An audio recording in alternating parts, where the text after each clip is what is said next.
Est-ce que Technip Energy est une opportunité attractive au cours actuel? C'est ce qu'on va regarder ensemble dans cette vidéo. Pensez à vous abonner à la chaîne et activer la cloche si ce n'est pas déjà fait. On commence tout de suite avec le cours du spécialiste de l'ingénierie en projet énergétique, c'est-à-dire projet pétrolier et gazier.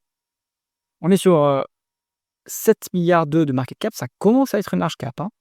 Donc le cours de l'action depuis l'introduction en bourse, il a fait x4 et là on est plus haut. Est-ce qu'il y a du potentiel sur Technip? On va essayer de voir ça. Alors, au niveau de la croissance, c'est une croissance qui est plutôt élevée, hein. On est sur, enfin ça s'est accéléré quoi. On était sur 3 en médiane sur le peu d'historique qu'on a et là, ça fait qu'accélérer en fait, hein, depuis, les quelques derniers trimestres. Là, on est en 12 mois glissants. Faut aussi se rappeler que le logiciel, il biaise un peu le truc, hein, il met alors quoique, j'ai l'impression que Technip Energy me publie ses résultats tous les trimestres. Ça, c'est bien. Parce que quand c'est pas le cas, en fait, l'agrégateur, il prend le chiffre d'affaires semestriel et il le divise par 2. Du coup, ça se voit. Mais ici, en fait, non. On est vraiment sur le vrai profil de croissance. Et là, on est sur, du coup, une accélération. C'est excellent. 53 millions d'acquisitions sur 10 ans. Bon, c'est rien. Donc là, c'est de la croissance organique. Je suis agréablement surpris de voir que la croissance repart à fond les ballons, là. Hop, ça, c'est très bien. Au niveau du taux de marge. Alors, de marge brute, au même niveau qu'il y a 10 ans, on va dire, hein. Donc là-dessus, ils n'arrivent pas à baisser leurs coûts ou à monter leurs prix, ou les 2. Donc il n'y a pas de pricing power. Au niveau du taux de marge d'EBITDA, c'est en dégradation, hein, 7,3 alors qu'on était à 8,4 au début de la période. Bon, ça serait bien qu'ils arrivent à dégager un peu l'efficience opérationnelle. Sur la dernière publication, ça s'améliore, donc peut-être que ça va être mieux. On va recoller au taux de marge à la médiane, ici. En termes de taux de marge net, en revanche, là, il n'y a rien à dire, hein, c'est très bien. C'est en forte augmentation. Si on regarde les free cash flow, c'est encore mieux. Le free cash flow, en fait, bon, il faut comprendre comment ça marche. J'ai l'impression il va falloir retraiter un peu les chiffres parce que le free cash flow est au-dessus, la marge de free cash flow est au-dessus du taux de marge brut. Bon, je ne sais pas si cette donnée est pertinente côté agrégateur. En tout cas, on est sur, en fait, facile de savoir d'où ça vient ça, hein. C'est le résultat financier qui vient gonfler, en fait, le résultat net. Le résultat, en fait, ils ont un modèle d'affaires où ils sont ABFR négatif, ils reçoivent les acomptes pour réaliser des projets, donc l'argent qu'ils doivent heu, dépenser, ils le reçoivent en avance. C'est l'argent qui est fourni par les clients et donc ces, heu, acomptes, ils sont placés, ils génèrent des intérêts. Donc ça, c'est bien. Maintenant, vu que les taux d'intérêt commencent à rebaisser un petit peu, peut-être qu'il y aura moins de résultats financiers qu'avant, donc à garder en tête. Au niveau de la conversion des bénéfices nets en free cash flow, beaucoup plus de free cash flow que les bénéfices nets. La position du DFR, elle est négative, elle est très négative et c'est très confortable pour l'entreprise. Si on regarde la variation de ce BFR, bon, ça s'est un peu dégradé quand même, hein, mais globalement, enfin, ça s'est dégradé de 2022 à 2024, mais maintenant c'est revenu à zéro.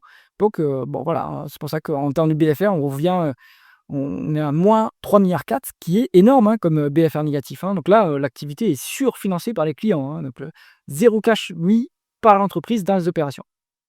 Au niveau alors excusez-moi, hop, on revient sur le graphe. Au niveau des dépréciations amortissement face aux dépenses en capital, tac, on se met dépréciation amortissement CAPEX, other non-cash items, plus de dépréciation amortissement que de CAPEX et other non alors je sais pas ce qu'il y a là-dedans là, mais 4,3 c'est énorme, hein, donc il faut aller voir d'où vient cette différence-là. Qu'est-ce qu'il y a dans les tableaux de flux de trésorerie qui fait que en cumulé sur 10 ans, on a 4,3 de non-cash items? Donc ça, je ne sais pas.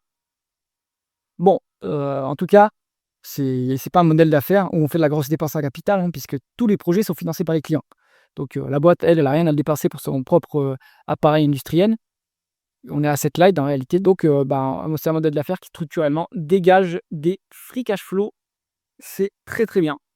Au niveau de la rentabilité opérationnelle, on est sur 12 en médiane. Ça s'est dégradé, hein, quand même. Le point haut, c'était mars 2022.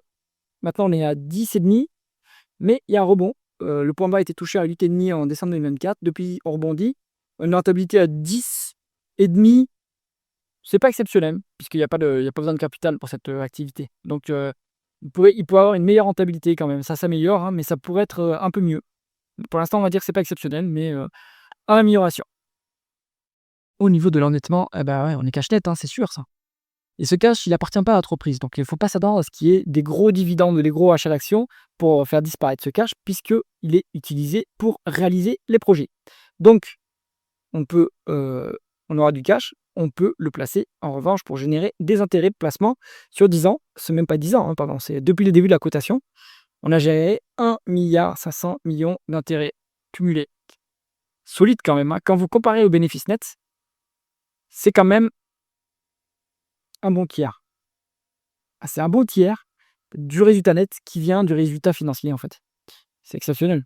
Donc, en fait, c'est une boîte qui, bah, bon, du coup, maîtrise très bien ses opérations et en plus, maîtrise très bien les finances et ses placements et donc optimise son résultat financier. Ça vient gonfler, le résultat net. Donc ça, en revanche, les 1,5 milliard, ça appartient à l'entreprise, hein, puisque c'est des intérêts de placement. Que ces intérêts, ils appartiennent à l'entreprise. Donc c'est excellent, un modèle d'affaires. Moi, j'adore ces modèles d'affaires, hein. J'ai la même chose sur Movie Construct, je vous renvoie vers les vidéos, hein, mais tout ce qui est ingénierie, pas dans le sens, cabinet des ingénieries externalisées et cetera, mais ingénierie de projet, c'est exceptionnel puisqu'ils ont un modèle d'affaires BFR négatif. Donc en fait, c'est leur savoir-faire, c'est leurs compétences qui font que, bah, les clients sont obligés de passer par eux et sont obligés aussi de, financer les opérations. Donc c'est excellent comme modèle d'affaires. Bien, au niveau de la rémunération de l'actionnaire, est-ce que l'actionnaire est à plaindre sur ce dossier? Alors 5 milliards, alors on va se mettre plutôt en free cash flow ici, hop, tac, on a 1,3 milliard de free cash flow, à juin 2025 sur 12 mois glissants. On verse 150 millions de dividendes, c'est pas très généreux. On est sur un rendement du dividende qui fait à peu près, 2,2% à la louche. C'est pas très généreux. Ils pourraient quand même, ils ont un free cash flow là qui structurellement est en train d'exploser. Bon, peut-être que là c'est, on va dire de l'exceptionnel. Si on veut être plus prudent, s'ils voulaient être plus prudent, OK, ils pourraient normaliser ce free cash flow. Si on fait une médiane ici, hop, on se trouve sur 300 millions. Ouais, allez, 300 millions, donc on va dire que ils sont conservateurs, en fait. Là, les cash flows sont en train d'exploser, mais peut-être que c'est pas durable. Il faut voir pourquoi ça explose d'ailleurs, dans les communiqués de presse et dans les conférences call, mais voilà, 300 millions en médiane, on verse 150 millions de dividendes. En fait, c'est conservateur, c'est raisonnable. Si durablement les free cash flow restent à ce niveau, peut-être que c'est l'agrégateur aussi qui a un problème, hein, avec les free cash flow, il faut bien vérifier. Et si on est en fait, en réalité autour de 300 millions, ce versement de dividendes, il est complètement sain et justifié. 2% pour l'instant, c'est pas exorbitant, mais bon, c'est pas le terreau, mais c'est quand même ça commence à être intéressant. Rien à signaler au niveau des actions en circulation, hein. Vous regardez l'échelle ici, il y a finalement assez peu de variations. Bon, et ben, c'est intéressant tout ça. Et si on regarde la valorisation en price to free cash flow, ça se paye. Alors, il y a peut-être un biais sur le free cash flow, hein. Peut-être qu'on aura moins de biais sur le price earning. Donc là, on voit que les free cash flow, le price to free cash flow, il est à 6. La médiane, c'est 10. Si on prend cet indicateur, cette métrique, on a l'impression que c'est sous-évalué. Mais si vous prenez le PER, on a l'impression qu'on est surévalué. Bon, pour moi, le juge de paix, ce sera plutôt la valeur d'entreprise. On voit que ça commence quand même à sérieusement décoller, hein, en termes de valorisation. Donc, Technip Energies, c'est le dossier emblématique des investisseurs value. C'est une des premières positions du fonds France d'indépendance AN et même du fonds Europe de mémoire. Donc, bon, maintenant, le marché commence à réaliser qu'il a été trop radin depuis le début, quoi, hein. Début de la cotation, on était à une fois la valeur d'entreprise sur EBITDA, franchement, c'est minable. Et par contre, 7,3, maintenant, on commence à sortir de la zone value. Voilà, le marché a compris que ce dossier était, très intéressant, un modèle d'affaires très intéressant. Donc, voilà, il faut l'avoir en tête. Les comparables pour Technip Energies, moi j'en vois 2.